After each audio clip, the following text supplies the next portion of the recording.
আসসালামু আলাইকুম। তো নতুন একটি ভিডিও নিয়ে আসলাম নতুন কামারি ভাইদের জন্য।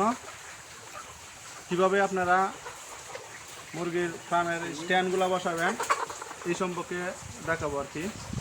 এই স্ট্যান্ডগুলো কীভাবে বসাতে হয় সেটা অনেকেই এই বিষয়ে জানা নাই। অনেকে আছে, আপনাদেরকে দেখাচ্ছি যে কী সিস্টেমে বসাতে হবে। এই যে স্ট্যান্ডগুলো দেখছেন, এটা বসানো আসলে ভুল হয়েছে।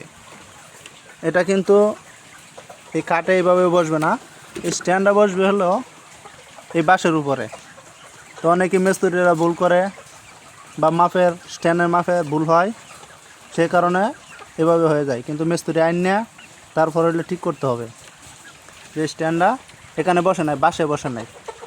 আর নতুন কামারি ভাইয়েরা আপনারা এই সিস্টেমে হলো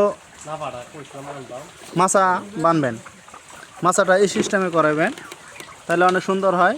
লেদাগুলা সাইড দিয়ে ফুরে যায়, দুই সাইড দিয়ে ফুরে যায়, এই সাইডেতে পাক থাকে।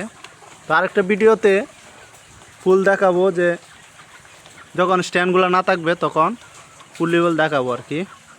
তো আজকে আপনাদের স্ট্যান্ড বসানোর ভুল জিনিসটা দেখালাম আর কি।